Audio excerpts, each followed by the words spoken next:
Bismillahirrahmanirrahim. Pembahasan kita kali ini adalah tentang hukum membuang amil dari maf'ul mutlak.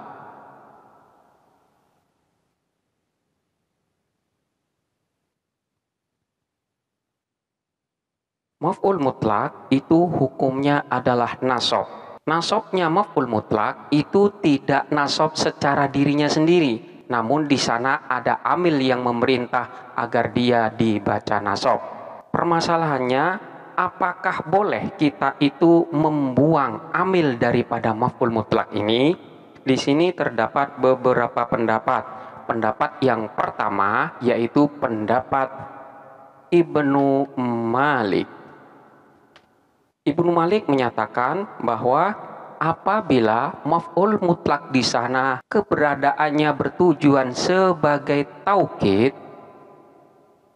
maka Ibnu Malik menyatakan secara tegas tidak boleh membuang amilnya. Jadi manakala maf'ul mutlak tersebut keberadaannya berfungsi sebagai taukid, maka amilnya harus ada dan tidak boleh dibuang. Namun manakala di sana fungsinya adalah untuk menau atau untuk memperjelas bagaimana atau seperti apa pekerjaan itu dilakukan, atau juga berfungsi untuk menunjukkan berapa kali pekerjaan itu dilakukan, maka di sini diperbolehkan. Ini adalah pendapat dari Ibnu Malik. Kemudian pendapat yang kedua dari Ibnu Nazim. Ibnu Nazim menyatakan bahwa membuang amil yang berfungsi sebagai taukid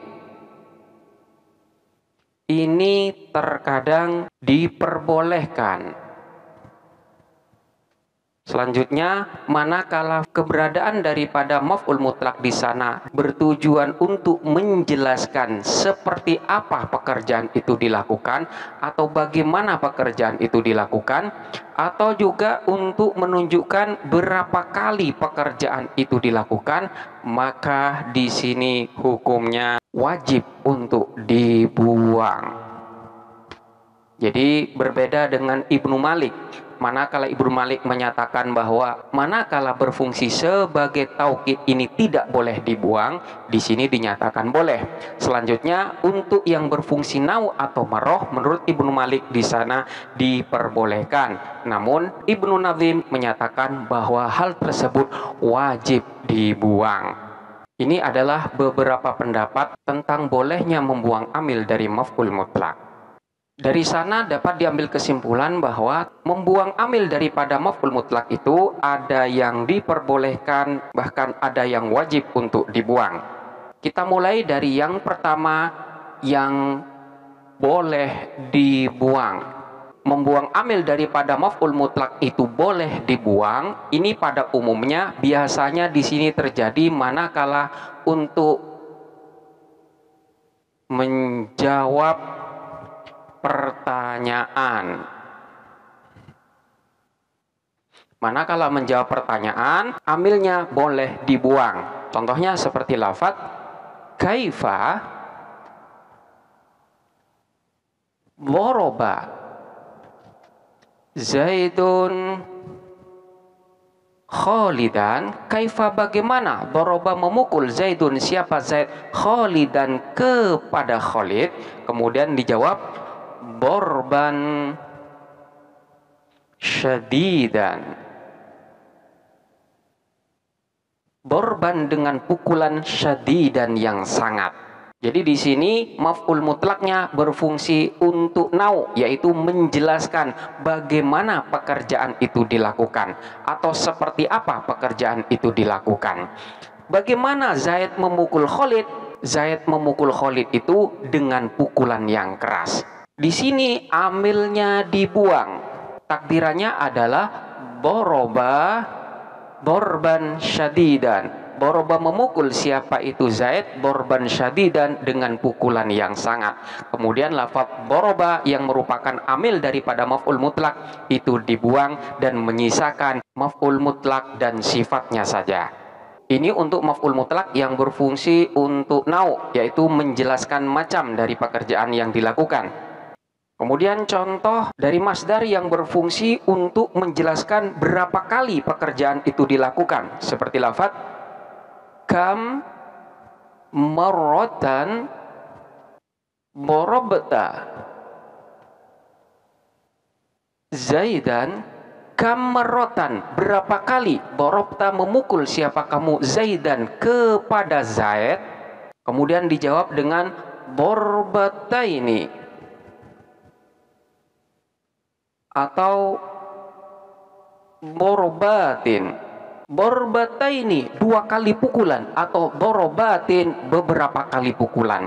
Di sini keberadaan daripada maf'ul mutlaknya adalah untuk menunjukkan berapa kali pekerjaan pukulan yang dilakukan oleh kamu terhadap Zaid. Dan dalam susunan ini amilnya dibuang atau tidak disebutkan. Hal ini menurut Ibnu Malik diperbolehkan.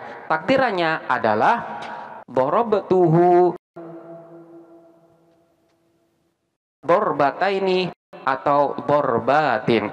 Darabtu memukul siapa saya hu kepada itu Zaid, darbataini 2 kali pukulan, atau darbatin beberapa kali pukulan.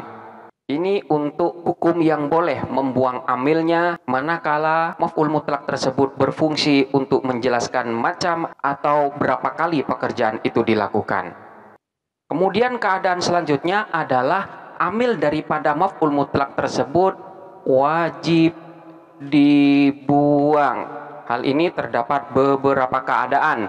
Yang pertama adalah manakala bentuk dari masdarnya yang dijadikan sebagai maf'ul mutlak ini tidak memiliki bentuk fiilnya. Jadi dia tidak ada bentuk fiilnya.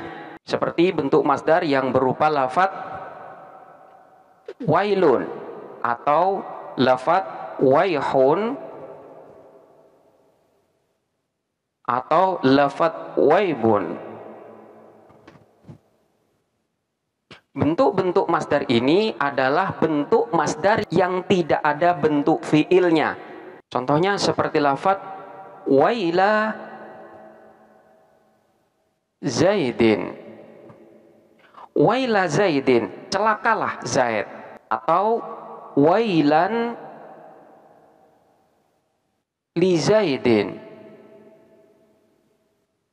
Wailan, celakalah li Zaidin, bagi Zaid. Lafaz waila dan lafaz wailan di sini adalah maf'ul mutlak, yang mana di dalam susunan ini amilnya dibuang. Alasannya karena bentuk daripada wailan dan waila di sini adalah bentuk masdar yang tidak ada bentuk fiilnya. Oleh karena itu amilnya di sana wajib untuk dibuang. Selanjutnya lafaz wailun boleh juga dirofakkan sebagai mubtada manakala dia berada di awal susunan kalam. Contohnya seperti lafaz wailun lil mutaffifin. Wailun, adapun kecelakaan, lil mutaffifin, bagi orang yang curang. Jadi lafaz wailun di sini dijadikan sebagai mubtada sekalipun dia tidak berupa isim ma'rifat, namun di sini diperbolehkan karena lafaz wailun di sini mengandung makna doa jelek. Untuk penjelasan hal tersebut, silakan dibuka pembahasan tentang mubtada yang berupa isim nakirah. Jadi ini kondisi yang pertama yang mewajibkan amil daripada maf'ul mutlak tersebut dibuang, yaitu manakala bentuk daripada maf'ul mutlak tersebut berupa masdar, yang mana masdar tersebut tidak ada bentuk fiilnya, maka amilnya wajib untuk dibuang. Kemudian keadaan yang kedua adalah manakala bentuk masdar dari maf'ul mutlak di sini menyerupai bentuk mutsanna atau bentuk tasniyah. Selanjutnya masdar tersebut dimudhofkan.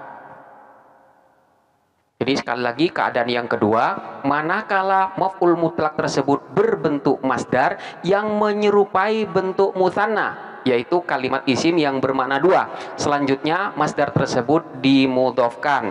Contohnya seperti lafaz labbaik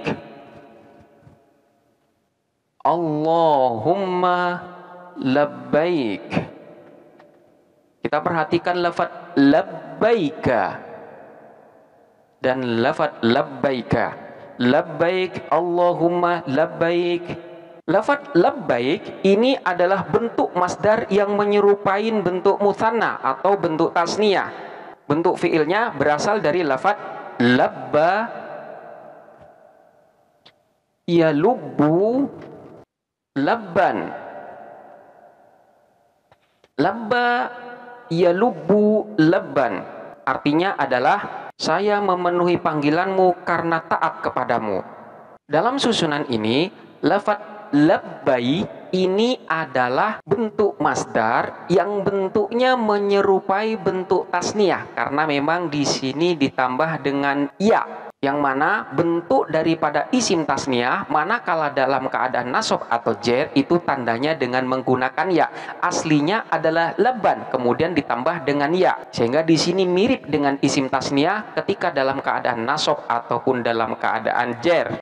Selanjutnya lafaz labbai di sini dimudhofkan kepada dhamir ka. Jadi maknanya adalah labbaika, aku memenuhi panggilanmu karena taat kepadamu. Dan dalam susunan ini amilnya wajib dibuang. Takdirannya adalah ulabbi talbiyatan ba'da talbiyatin. Jadi lafaz labbai di sini dinasobkan dan tanda nasobnya adalah dengan menggunakan ya karena memang di sini bentuknya mirip dengan isim tasniyah yang mana ketika dalam keadaan nasob dia tanda nasobnya dengan menggunakan ya, sehingga labbai bukan labban tapi labbai bentuknya mirip dengan isim tasniyah. Ini adalah bentuk yang kedua yang mewajibkan untuk membuang amil daripada maf'ul mutlak, yaitu manakala maf'ul mutlaknya berupa masdar yang bentuknya mirip dengan isim tasniyah, selanjutnya dia dimudhofkan. Kemudian yang ketiga adalah manakala maf'ul mutlak ini berbentuk masdar yang keberadaannya selalu dalam keadaan dimudhofkan. Maka ketika maf'ul mutlak tersebut berbentuk masdar yang keberadaannya selalu dimudhofkan kepada kalimat yang lain, maka amilnya di sana wajib untuk dibuang. Contohnya seperti lafaz subhanallah. Lafaz subhan di sini adalah bentuk masdar. Bentuk fi'il madinya adalah sabbaha. Sabbaha yusabbihu subhan. Lafaz subhan ini di dalam penggunaannya selalu dimudhofkan dengan lafaz Allah, subhanallah. Karena memang bentuknya dia itu selalu dimudhofkan, maka dalam hal ini amilnya wajib untuk dibuang. Takdirannya adalah usabbihu.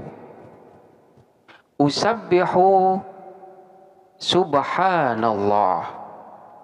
Usabbihu bertasbih siapa aku, subhanallah dengan mensucikan Allah.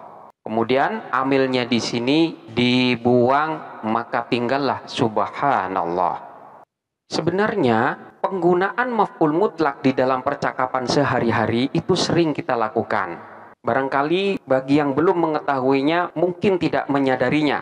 Seperti kata-kata syukran. Kemudian afwan. Selanjutnya aidon. Kemudian juga hamdan dan lain sebagainya. Semua kata-kata ini di-i'rab sebagai maf'ul mutlak yang dalam hal ini amilnya wajib dibuang secara simai. Artinya memang secara keseharian orang Arab menggunakan maf'ul mutlak di sini dengan membuang amil yang ada. Jadi dibuangnya amil lafadz syukron, afwan, aidon, hamdan, dan lain sebagainya itu secara simai yang kita dengar langsung dari perkataan orang-orang Arab. Takdirannya adalah untuk lafadz syukron, ashkuruka syukron. Ashkuru, bersyukur siapa aku ka kepadamu ya Allah, syukron, dengan bersyukur sungguh. Atau saya benar-benar bersyukur. Lafadz hamdan seumpamanya. Di sini amilnya juga dibuang dan takdirannya adalah ahmadullah hamdan. Ahmadu, aku memuji Allah kepada Allah, hamdan, dengan memuji sungguh. Atau aku benar-benar memuji kepada Allah.